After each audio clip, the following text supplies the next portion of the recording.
할렐루야. 오늘 우리에게 주신 하나님 말씀 보도록 하겠습니다. 시편 107편에서 보겠습니다.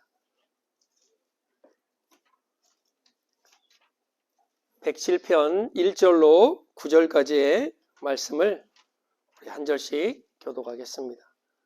제가 1절 먼저 봉독하겠습니다. 이 여호와께 감사하라. 그는 선하시며 그 인자하심이 영원하미로다. 여호와의 성량을 받는 자들은 이같이 말할지어다. 여호와께서 대적의 손에서 그들을 속량하사 동서남북 각 지방에서부터 모으셨도다. 그들이 광야 사막길에서 방황하며 거주할 성을 찾지 못하고 줄이고 목이 말라 그들의 영혼이 그들 안에서 피곤하였도다. 이에 그들이 불신 중에 여호와께 부르짖으매 그들의 고통에서 건지시고 또 바른 길로 인도하사 거주할 성읍에 이르게 하셨도다. 여호와의 인자하심과 인생의 행하신 기적으로 말미암아 그를 찬송할지어다. 같이 볼까요? 그가 사모하는 영혼에게 만족을 주시며 줄인 영혼에게 좋은 것으로 채워주심이로다. 아멘. 우리가 삶을 살아가다 보면 당연한 것을 당연하지 못하게 여기는 것 중에 하나가 감사인 것 같습니다. 이 땅을 살아가면서 감사할 게 뭐가 있어야 감사를 하지, 많은 사람들이 그렇게 얘기를 해요. 다른 사람들도 다 이렇게 살고 이만큼 살지 않아? 그러면서 더 많은 것을 가지면 행복할 거라, 더 많은 것을 가지면 감사할 거라 생각하며 살아갑니다. 그러나 현재를 감사하지 못하면 미래에 더 좋은 것이 우리에게 주어진다 해도 우리는 감사하지 않습니다. 현재를 우리가 감사하지 않는 까닭은 가지고 있는 것들이 너무 당연히 여기기 때문입니다. 지난주에 저희 집에서 잠깐 식사를 했습니다. 그래서 우리 집사님이 식사 다 끝나고 질문을 하는데 그 집사님 질문할 때마다 제가 마음이 어떤 답을 잘 해야 되는데 라는 마음에 그런 약간의 부담이 있습니다. 근데 우리 집사님이 이런 질문을 하셨어요. 늘 좋은 질문들을 던져요. 지금 우리에게 감사할 것이 무엇이 있는지 한번 말해보세요 라는 질문을 던졌습니다. 여러분들이 감사의 내용들을 말씀해 주셨죠. 어떤 집사님은 오늘 내가 10걸음을 걷다가 쓰러져 죽어도 아무런 이상이 없대요. 왜? 폐가 그렇게 망가져 있으니까. 근데 그 하루하루가 얼마나 감사합니까? 1분 1초가 얼마나 감사한 거예요. 제가 우리 아이들이 방학을 해서 다 집에 와서 보니까 시끌시끌하는 그게 얼마나 감사한지 모르겠어요. 조그만한 일들을 감사하지 않으면 큰 것에도 우리는 감사하지 않습니다. 오고 가는 대화 속에 하나님이 우리에게 주신 감사들이 얼마나 많은지 다시 한번 깨닫게 되는 시간이었습니다. 여러분, 감사가 우리 안에서 채워지지 않으면 그 빈 공간을 사단은 내버려 두지 않습니다. 그 공간에 불평과 원망과 짜증과 이 모든 악한 것들을 채워넣기 시작합니다. 그래서 감사가 사라지면, 감사가 없을 때, 감사가 사라졌을 때 여러분의 얼굴을 빨리 거울을 한번 보세요. 어떤 모습인지. 아마 얼굴에 심각하게 일그러져 있고 짜증이 가득하고 분노가 가득한 여러분을 만나게 될 것입니다. 감사는 타이밍이에요. 그래서 우리 주님께서는 범사에 감사하라라고 말씀합니다. 감사할 일이 있을 때만 감사가 아니라 범사라는 단어는 내가 안 될 때, 내가 좌절할 때, 내가 뭔가 일이 안 풀렸을 때 그 모든 것을 다 포함한 감사인 것입니다. 감사는요, 영적인 전쟁에서 기선제압을 하는 강력한 능력이 바로 감사입니다. 감사가 넘치면 악한 것들이요, 내 주위에 틈타지 못합니다. 오늘 이 본문은 이스라엘 민족이 포로로 끌려간 이후에 본국으로 돌아오는 하나님의 놀라운 역사의 현장을 보여주는 본문이 바로 이 시편 107편입니다. 갇힌 자를 풀어주고 하나님께서 언약 백성을 구원하시고 병자를 치료하시고 모든 자연과 인간사를 다스리시는 하나님의 놀라운 사랑과 은혜가 무엇인지를 보여주고 있습니다. 우리가 늘 듣는 말이지만 십자가 없이는 기독교를 생각할 수가 없죠. 그런데 한 단계 더 나아가면 감사가 없는 기독교도 생각할 수 없습니다. 감사는 기독교의 덕목이 아니라 바로 우리 신앙의 본질이기 때문입니다. 감사할 줄 아는 사람, 나의 삶에 감사가 넘치는 사람은 우리가 이분이 믿음이 좋다 나쁘다를 평가하기 이전에 감사가 있는 사람은 믿음이 좋은 분입니다. 뭘로 측정하나요? 그게 바로 감사로 측정할 수 있는 것입니다. 말로 믿음을 측정하는 것이 아니라 우리의 삶에 얼마나 감사가 넘치고 있는지, 내가 매사에 범사에 하나님 앞에 감사하는지. 감사는 한두 번으로 끝나는 것이 아니라 우리 주님은 범사에 감사하라고 우리에게 말씀해 주셨습니다. 시편 50편 22절 23절에 보면 하나님을 잊어버린 너희여 이제 이를 생각하라. 그렇지 않으면 내가 너희를 찢으리니 건질 자가 없으리라. 감사로 제사를 드리는 자가 나를 영화롭게 하나니 그 행위를 옳게 하는 자에게 내가 하나님의 구원을 보이리라. 이거 안 해도 돼요. 네. 덮으세요. 네. 이거 이제 혹시나 한국말이 좀 서투신 분이 오면 우리 아들이 계속 번역을 하거든요. 그러면 이제 번역하는 거를 보여주는데 다들 한국말이 능통하시기 때문에 이걸 틀어놓으면 자꾸 여기로 시선이 가더라고요. 네, 그래서 나를 좀 보라고 제가 영어권이 있는 분들이 오시면 이걸 올리는데 없으시면 그냥 제가 안 틉니다. 그러나 우리 아들이 그럼 아빠 제가 왜 번역을 해야 되나요? 이렇게 반문을 가질 수가 있는데 그래도 계속 해야 됩니다. 그래야 우리 아들이 필그림교회의 한 성도임을 본인도 자각하고 만약에 영어권 사람들이 오면 볼 수 있게끔 제가 그런 제도적인 장치를 걸어놨습니다. 감사로 제사를 드린다라는 말은 무슨 의미일까요? 예배를 드릴 때 감사가 있어야 된다는 말입니다. 교회는 이 강단은 예수 그리스도의 보혈이 흐르는 곳입니다. 우리 장로님, 우리 안수 집사님 예전에 오래 신앙생활 하신 분들은 어렸을 때 강대상에 애들이 올라가지 못했어요. 아니 일반 사람은 올라가지도 못했어요. 그게 꼭 바른 건 아니지만 그런 마음, 그런 사모하는 마음이 있어야 됩니다. 왜? 이 강단은 하나님의 은혜가 흐르는 곳이고 이 강단은 예수 그리스도의 보혈이 흐르는 곳이기에 카페트도 빨간색으로 했어요. 색깔 바꾸면 싸움 났어요, 교회에서. 그것이 본질이 아니지만 그 마음이 얼마나 아름답습니까? 왜 예배하는 곳에 감사가 있어야 되냐? 바로 이 강단이 하나님의 은혜가 흐르는 곳이고 예수 그리스도의 보혈이 흐르는 곳이기에 우리 안에 감사가 넘쳐난다라고 우리 주님은 말씀하고 계십니다. 여러분, 우리는 예수님 없으면 구원받지 못한 영혼들입니다. 우리는 예수 그리스도의 그 보혈의 피가 없으면 하나님 앞에 설 수 있는 사람들이 아니에요. 그러기에 우리가 예배할 때마다 하나님 앞에 감사함으로 나아가야 된다는 말씀입니다. 지위 고하를 막론하고요. 남녀노소를 불문하고 오늘 시편에 보면 하나님을 잊어버린 너희여 하나님을 생각하라. 그렇지 않으면 하나님께서 그를 찢으시겠다 말씀합니다. 참 무서운 말씀 아닙니까? 하나님을 잃어버린 자, 하나님을 찾지 않는 자, 하나님께서 그를 찢겠다 말씀합니다. 오늘 저와 여러분들은 하나님 앞에 감사로 제사를 드리는 사람들입니다. 감사로 예배하는 사람들입니다. 내 삶에 감사가 잃어가면 하나님을 잃어가는 것과 똑같습니다. 왜 감사해요? 좋은 일, 잘 되는 일만 있으면 감사할 텐데 때로는 아프고 때로는 일이 안 풀리고 때로는 좌절과 절망 속에 있는데도 하나님은 우리를 향해서 감사하라 말씀합니다. 제가 우리 성도들하고 통화하다 보면 일이 잘 안 되는데 나는 마음이 아픈데 감사하대요.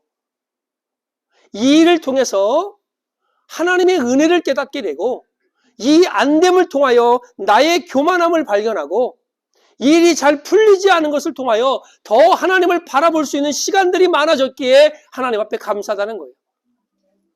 제가 우리 아내한테도 그분이 여기서 설교를 하고 내가 앉아서 들어야 되는데 이런 말을 한 적이 있습니다. 목사이기에 감사하는 사람이 더 많다? 목사가 아니기에 감사를 덜 한다? 이게 아닙니다. 감사는요, 여러분 마음먹기에 달려 있습니다. 내가 범사에 감사할 줄 알면 여러분은 날마다 하나님을 찾는 사람들입니다.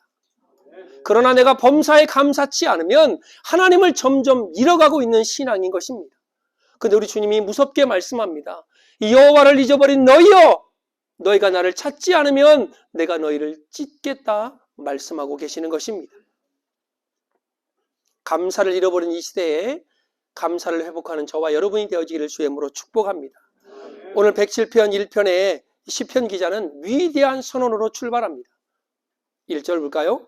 여호와께 감사하라. 그는 선하시며 그 인자하심이 영원함이로다 라고 말씀하시면서 무엇을 감사하라? 바로 너희를 구속하여 주신 하나님을 찬양하고 그 하나님께 감사하라 말씀합니다. 물론 1차적인 배경은 바벨론 포로에서 이들이 돌아온 것을, 대적의 손에서 구원하신 것을 감사하지만 2차적으로 그 대적이 눈에 보이는 대적뿐만 아니라 우리의 삶에 일어나는 모든 문제일 수 있는 것입니다. 그 문제를 만나거든 감사라고 말씀합니다. 왜요? 그 문제 속에서 하나님은 여러분을 구원하시고 건지시기 때문입니다. 3절에 보면 동서남북 각 지방에서부터 그들을 속량하사, 2절에 대적의 손으로 그들을 속량하사 동서남북 각 지방에서부터 모으셨다라고 말씀합니다. 우리를 구속하실 뿐만 아니라 하나님은 사방에서 감사하는 영혼들, 하나님의 구속을 찬양하는 영혼들을 불러 모으시겠다 말씀합니다. 우리가 교회를 위해서 기도하고 있죠.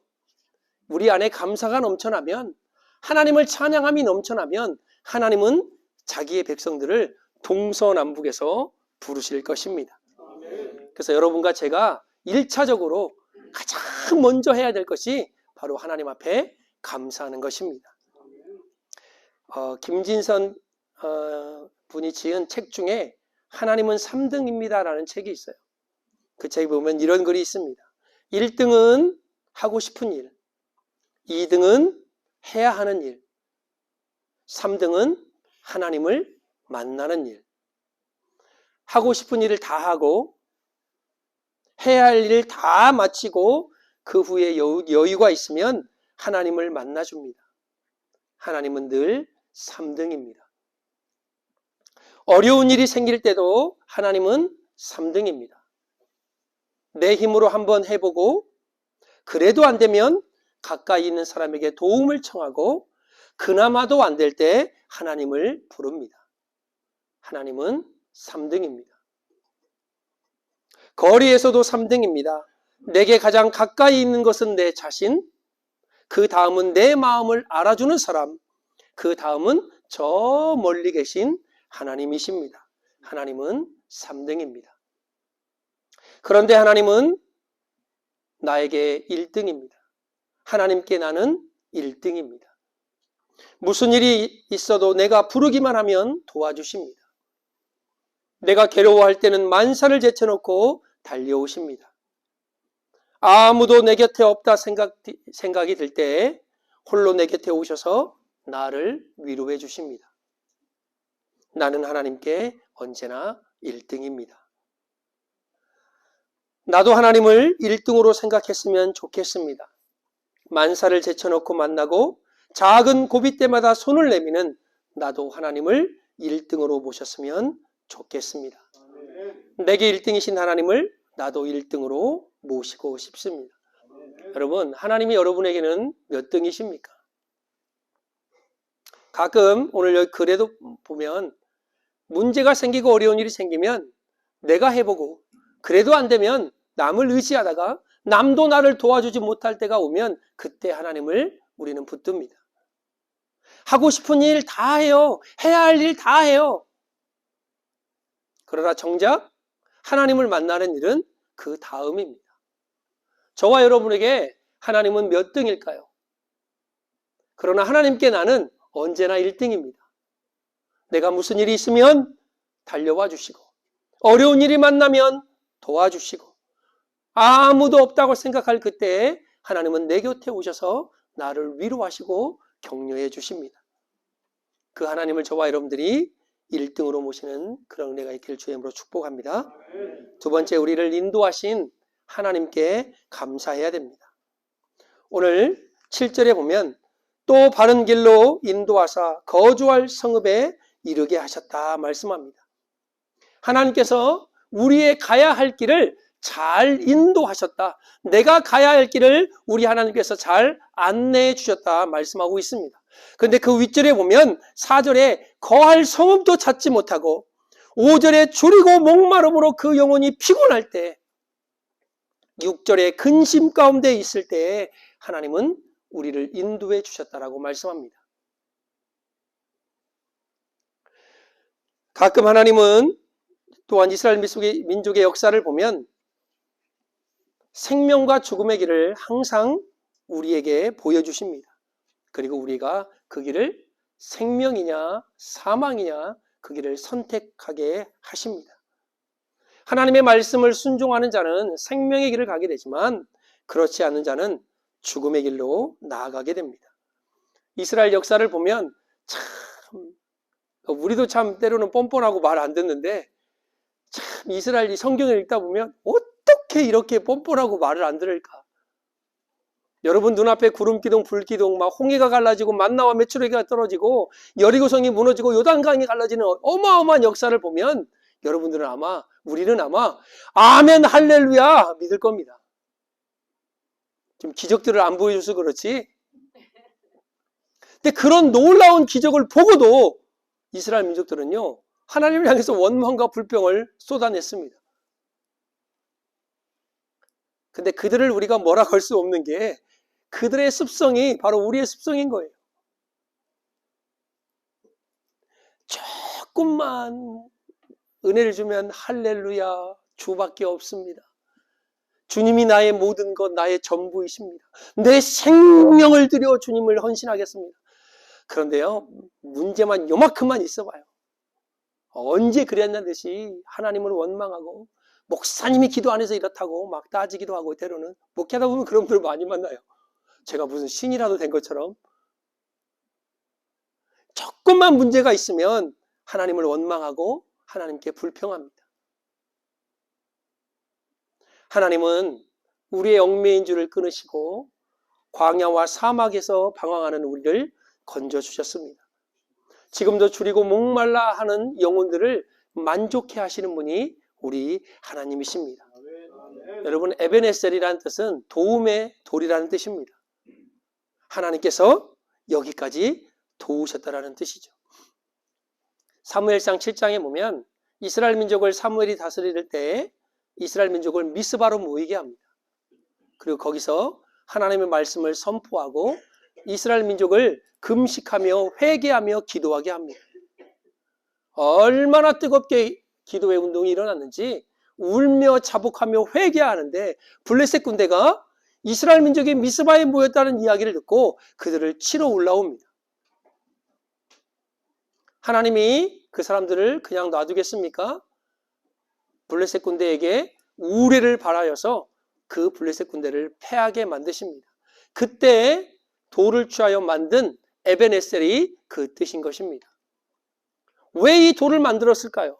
왜 요단강을 건너고 이스라엘 민족들이 기념비적인 돌을 만들었을까요? 그것은요, 이스라엘 민족이 여호수아가 그 후대들이 물어볼 때 이 돌이 무엇이냐고 물어볼 때 이렇게 대답하라고 그랬잖아요. 하나님은 상징적인 것을 통해서 이스라엘 민족이 하나님이 여기까지 나를 도우셨고 하나님이 우리를 도우셨다라는 그 사실을 만인에게 알려주기를 원하셨던 것입니다. 너의 도움이 너의 힘이 아니라 너의 능력이 아니라 하나님께서 도우셨다라는 것을 보여주기 원하셨던 것입니다. 여러분 우리의 삶에요 이런 고백이 중요합니다.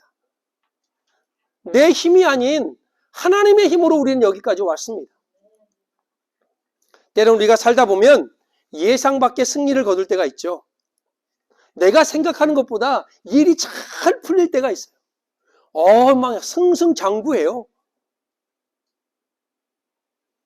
그럴 때 저와 여러분들 고백 속에 이 승리한 후에 어떠한 고백을 하느냐가 중요한 것입니다.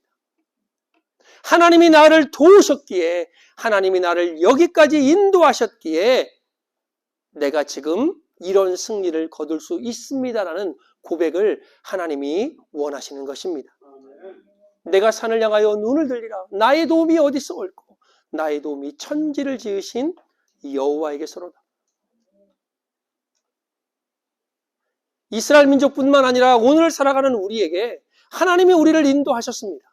그 인도하신 하나님께서 여러분에게 거주할 성읍을 주시고 여러분 졸인 영혼을 만족해 하실 것입니다. 그러면 그 은혜가 있을 때 여러분의 고백을 통하여 하나님이 나를 도우셨군요. 하나님이 나와 함께 하셨군요. 이런 고백을 듣기를 원하시는 것입니다. 우리를 인도하신 하나님, 그분께 감사하기를 주의 이름으로 축복합니다. 마지막으로 세 번째, 여호와의 인자하심에 감사하라 말씀합니다. 오늘 8절에 보면 여호와의 인자하심과 인생에 행하신 기적으로 말미암아 그를 찬송할지로다 라고 말씀합니다. 여러분, 연말이 되면 항상 하는 말이 있죠. 뭐가 있을까요? 야, 올해가 시작한 지 엊그제 같은데 벌써 올해가 다 가는 끝이 왔구나 라는 말을 우리는 자주 합니다. 곧 있으면 2023년도 한 해도 역사의 뒤편으로 사라지게 되겠죠. 뒤돌아보면 하나님께서 우리를 인도하시고 우리를 베푸시고 우리에게 행하신 그 은혜들이 얼마나 큰지 모르겠습니다. 우리에게 기적 같은 일을 행하시고 줄인 영혼을 만족해 하시는 하나님. 여러분, 기적이 뭔가 꼭 아까 말씀드렸던 그런 일들이 일어나는 게 기적이 아니에요. 제가 가끔 기적이라는 얘기를 할 때 제가 예수 믿은 게 기적입니다, 저는. 여러분이 하나님의 선택을 받은 그 자체가 기적이에요. 여러분, 하나님의 선택을 받지 않았다면 여러분 지금 어디에 있을까요? 한번 상상을 해보십시오. 저는 생각도 하기 싫어요. 가끔 우리 아이들이 아빠 학창시절을 어떻게 지내냐고 얘기해 저는 말을 못해요. 안 하고 싶어요. 왜? 쟤들이 시험 들까 봐. 그렇게 못난 인생을 살았지만 하나님이 우리를 선택해 주셨습니다. 그게 기적입니다. 내가 예수 믿는 게 기적이고 내가 지금 이 자리에 하나님을 예배하는 자리에 나와 있다는 게 기적입니다. 다른 게 기적이 아니에요. 바로 우리가 이 자리에 있는 것, 예수 믿고 하나님의 자녀가 된 것, 그게 바로 기적입니다. 다른 기적을 원하십니까? 그 기적이 가장 큰 기적입니다. 우리 그때 목요일날 모임 때 어떤 분이 이런 얘기 하더라고요. 인생은 직선이 아닙니다. 오르막이 있으면 내리막도 있고 내리막이 있으면 오르막도 있고 그 수많은 인생 가운데서 하나님이 우리를 선택하셨고 우리를 불러주셨습니다. 그리고 그 놀라운 일들을 우리에게 행하셨습니다. 오늘 9절에 보면 하나님께서 사모하는 영혼을 만족해 하고 줄인 영혼을 채워주신다 말씀합니다. 제가 지난주에 말씀드렸죠. 좀 역설적인 얘기지만 세상이 주는 부담은 힘이 들어요. 그러나 영적인 부담은 내가 가질수록 유익이 된다라고 말씀했습니다. 세상의 욕심은 가질수록 완악해져요. 사람이 취해집니다. 그러나 영적인 욕심은 가질수록 풍성해진다라고 말씀드렸어요. 이게 바로 영적인 신비입니다. 줄이고 목마른데 어떻게 그게 행복한 일입니까? 자, 뒤에 거 싹 빼고 하나님이 채우신다는 얘기를 싹 빼고 줄이고 목마르세요. 인생 평생 동안 그런 여러분들이 아멘 할 수 있을 것 같아요? 오늘 5절에도 뭐라고 나와 있냐면 줄이고 목이 말라 그들의 영혼이 그들 안에서 피곤하였다라고 말합니다. 줄인다는 것은요, 목마르다는 것은요, 좋은 게 아니에요. 그런데 우리가 마태복음 5장에 나와 있듯이 의에 줄이고 목마른 자는 하나님이 복이 있다라고 말씀합니다. 왜? 줄이고 목마른 게 아니라 뭐에 줄여야 돼요? 의에 줄이고 목마를 때 너희는 먼저 그의 나라와 그의 의를 구하라. 그리하면 이 모든 것을 너에게 더하여 주시리라. 세상적인 굶주림이 아니라 세상적인 목마름이 아니에요. 영혼의 줄임과 의의 줄임과 의의 목마름이 있을 때 하나님이 그 영혼을 채우신다는 것입니다. 오늘 9절에도 그가 사모하는 영혼에게 만족을 주시며 줄인 영혼에게 좋은 것으로 채워주십니다. 5절과 9절 사이에 도대체 무엇이 있었길래 위에는 줄이고 목마름이 피곤한데 이 9절에는 하나님께서 좋은 것으로 채워주십니까? 바로 6절에 그 답이 있습니다. 이에 그들이 근심 중에 여호와께 부르짖음에 그들의 고통에서 건지시고라고 말씀합니다. 여러분, 의의 주림을 향한 기도가 살아있을 때, 의의 목마름을 향한 기도가 살아있을 때 하나님은 그 목마름과 주림에 채우시고 부어주시는 것입니다. 기도하니 하나님께서 바른 길로 인도하시고, 기도하니 거주할 성읍에 이르게 하시고, 기도하니 하나님의 인자하심을 맛보고, 기도하니 하나님의 기적을 체험하게 되고, 기도하니 사모하는 영혼을 만족해 하시는 줄인 영혼을 채우시는 하나님의 은혜를 경험하게 되는 것입니다. 여러분, 기도하십시다. 우리 아까 집사님 대표 기도 가운데 하나님 앞에 기도하는 시간, 기도하게 해달라는 그 마음, 제가 지난주에도 얘기했죠. 하나님의 은혜를, 하나님의 부흥을 준비하는 우리에게 기도는 필수 요건입니다. 기도는 영적으로 만족되기 원하는 우리의 갈망이 되어야 됩니다. 그 갈망은 하나님과의 바른 관계에서의 갈망, 하나님께서 명령하시는 바를 행하기 원하는 갈망, 하나님의 뜻이 이 세상 가운데 이루어지기를 위한 갈망. 시편 42편의 말씀처럼 사슴이 시냇물을 찾기에 갈급하듯 내 영혼이 주를 찾기에 갈급한 그 갈급함이 있어야 될 것입니다. 금방도 말씀드렸지만 우리의 주림과 우리의 갈급함이, 우리의 사모함이, 우리의 목마름이 세상 것이 되면 안 됩니다. 더 추해져요. 더 가지려고 욕심을 내고 더 내 것으로 만들려는 그런 마음이 있으면 하나님은 그 영혼에게 채움이 없는 허한 마음을 주실 것입니다. 그러나 영혼을 향한 목마름과 의를 향한 주림이 있을 때 하나님은 반드시 그 영혼에게, 사모하는 영혼에게 만족함으로 채우시는 은혜를 경험하게 될 것입니다. 아멘. 여러분, 우리가 목마르며 좀 예배의 목마름이 있었으면 좋겠어요. 하나님께 대한 예배의 목마름이 너무나 우리에게 점점 사라지고 있어요. 제가 언젠가 설교 때 이런 얘기했죠. 어느 그 흑인들이 사는 지역에 토요일만 되면 세차장을 운영하시는, 아니 평상시에 세차장을 운영하시는 분이 토요일만 되면 너무나 바빠가지고, 주말이어서 바쁜 게 아니라 예배에 가려는 그 모든 그 크리스찬들이 토요일 날 세차를 하고 옷을 다 빼입고 온다는 거예요. 근데 저도 요즘 양복을 입고 오지만 옛날처럼 그 전날 드라이 클리닝 싹 하고 깨끗한 와이셔츠와 양복을 입고 오는 횟수가 점점 줄어드는 것 같아요. 에이, 목사님, 꼭 그래야 하나님께서 예배를 받습니까? 그죠? 그런 것을 하나님 받으시는 게 우리의 마음이겠죠. 그러나 우리의 마음이 먼저 예배를 향한 준비함이 있는 게, 그게 예배를 사모하는 마음의 출발입니다. 전에 우리 어머님 교회 갈 때 1,000원짜리, 5,000원짜리, 10,000원짜리를 막 다리미로 다려. 엄마, 그거 왜 다려? 어차피 드릴 건데. 아니야. 빳빳하게 다립니다. 그 마음이, 물론 그게 무슨 종교적인 열심이 아니라 하나님을 향한 마음이 먼저 있으면 그것이 가능하지 않을까. 예배를 향한 목마름, 하나님께 기도하는 목마름, 하나님의 말씀을 읽으려는 목마름이요, 점점 우리가 사라지고 있습니다. 하나님 영원한 나라를 향한 목마름, 그런 갈망이 있기를 주의 이름으로 축복합니다. 토마스 아켄피스의 말을 제가 하고 마지막으로 마치겠습니다. 이 세상에서 그리스도를 위하여 어리석고 멸시받는 자가 된 것이 얼마나 지혜로운 일이었던가를 알 날이 올 것입니다. 경건한 자는 기뻐하나 그렇지 못한 자는 슬퍼하게 될 것입니다. 가난한 자는 영광으로 빛날 것이며 사치하던 자에게는 궁핍이 찾아오고 겸손히 순종하는 사람이 재간을 부리며 사는 처세가 보다 더 지혜롭다는 것이 나타날 것입니다. 선하고 깨끗한 양심을 가진 자가 많은 지식을 가진 철학자보다 낫다는 것이 증명될 것입니다. 거룩한 행실이 아름다운 말보다 낫고 침묵이 많은 허탄한 소리보다 낫다는 것을 그날에는 알게 될 것입니다.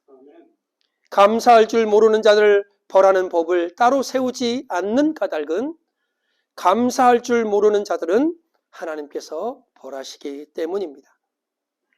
우리를 구속하신 하나님, 우리를 인도하시고 우리 인생에 놀라운 일을 행하신 인자하신 그 하나님께 감사와 고백이, 찬양이 끊이지 않는 이 한 주간의 삶이 되어지기를 주 예수 그리스도의 이름으로 축복합니다. 기도하겠습니다.